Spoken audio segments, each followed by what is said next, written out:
C'est par l'apparition simultanée de Papa Simon Kimbangu Kiangani, représentant légal de l'église kimbangiste, ainsi que du gouverneur Gimbandu, qui ont marqué l'ouverture des activités d'aujourd'hui à travers les retentissements de l'hymne national, suivi des honneurs adressés aux chefs spirituels selon les us et coutumes kimbangistes. Salut! Verrons, ouvrez-moi!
Le représentant légal est perçu ici comme l'incarnation du feu Papa Simon Kimbangu, fondateur de l'église, puisque sa naissance coïncide avec le jour de son décès.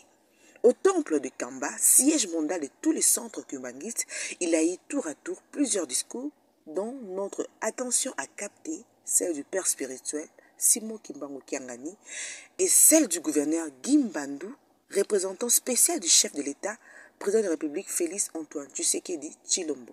Combat du prophète Simon Kimbangu pour la libération de l'homme noir. Non seulement la libération physique, mais surtout sa libération spirituelle.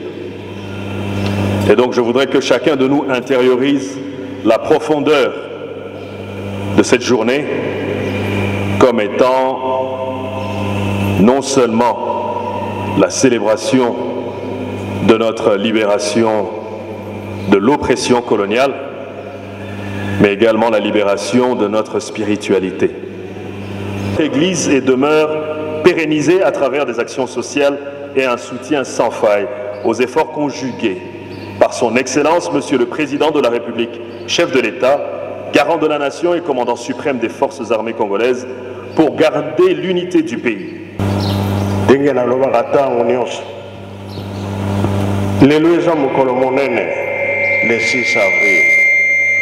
Like he always says, today is a big day, the 6th of April.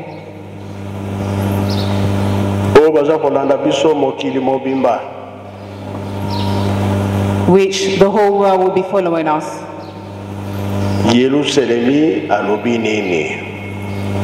What has New Jerusalem has to say? New Jerusalem has said we are the blessed children.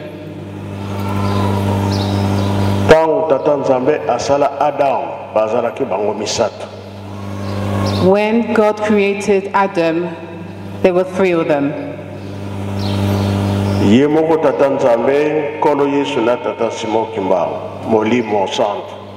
Himself, God the Father, Jesus Christ the Son, and the Holy Spirit, the Papa Simon Kimbangu. Nzambe asali moto kolo Yesu atima ati mai na makila tata mulimo sancha nde achaki opepe. God created the man, Jesus Christ put in water and blood, and then the Holy Spirit blew the air of breath. clore les activités commémoratives de ces jours, voici pour vous des propos recueillis par la crème de nos personnalités politiques. Suivez.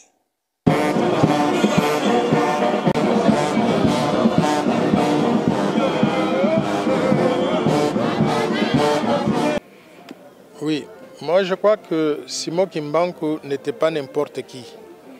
C'est quelqu'un qui a travaillé pour nous tous. Nous, non seulement Congolais, mais aussi Africains. Vous vous rappelez, à son époque, il disait un jour, noir deviendra blanc et blanc deviendra noir.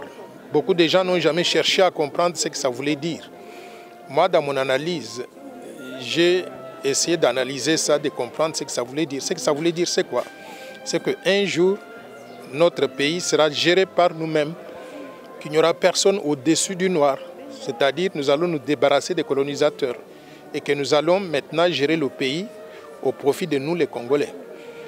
C'est le même combat que Patrice Emery Lumumba a dû mener par la suite pour réclamer qu'il y ait des salaires conséquents qui permettent à chacun de nous de vivre correctement. C'est le même combat que moi je mène dans le cadre du plan Marshall de Noël Tchani pour la reconstruction et le développement de la RDC, qui prône qu'on puisse améliorer la vie de tout le monde. C'est le même combat que le chef de l'État actuel mène en disant le peuple d'abord, en essayant donc d'améliorer les conditions de vie de tout le monde, le pouvoir d'achat de tout le monde. Par conséquent, il était tout à fait normal qu'on puisse reconnaître le combat de cet homme-là en déclarant la journée du 6 avril férié et chômé. Et je voudrais saluer la décision du chef de l'État et de son gouvernement pour arriver donc à honorer Simon Kimbangu de cette façon-là. C'est à moi de vous remercier. En fait, pour cette journée, voir aujourd'hui la République démocratique du Congo reconnaître, certes, tout ce que Papa Simon Kimbangu. Quelle lecture vous avez fait sur ça? Voilà, donc nous avons en fait le 6 avril, bien sûr, mais tout s'est passé en 1921, lorsque le prophète Simon Kimbangu a commencé son ministère. Et à partir de là, nous avons fêté les 103 ans d'anniversaire depuis ce jour-là. Et en même temps, on fête la première année depuis que la journée du 6 avril est chômée, payée et jour férié en même temps. Donc voilà pourquoi nous sommes là. Il y a deux fêtes dans une seule fête. Donc voilà.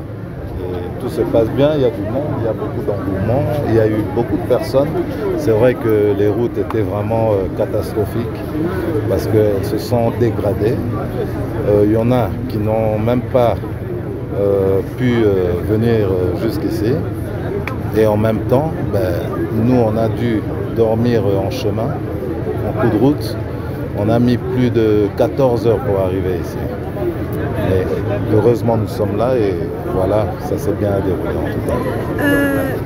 Vous êtes candidat au province du Congo central. Nous voulons savoir quels sont les enjeux que vous envisagez pour le Congo central et écoutez, depuis 1960, je pense que le Congo tout entier est en retard.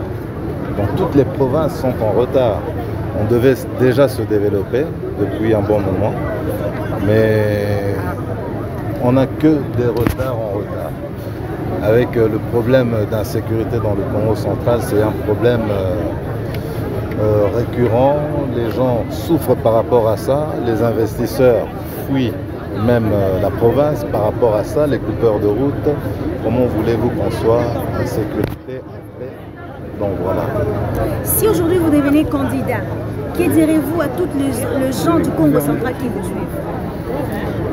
Écoutez, d'abord j'aspire à devenir gouverneur, d'accord, de la province, et j'ai un programme pour ça. Donc j'ai des projets pour la province. Mais tout en sachant, nous sommes 14 candidats. D'accord? Donc chacun des candidats pourra ramener son programme sur la table. Moi j'ai le mien. Et le mien consiste à développer la province. D'accord? Sur le plan agricole. D'accord? Ramener des investisseurs, la délocalisation des industries, c'est très important pour créer de la richesse. Mais bon, on aura le temps prochainement d'en développer. Le reste, je le garde pour moi parce que je ne peux pas tout dévoiler.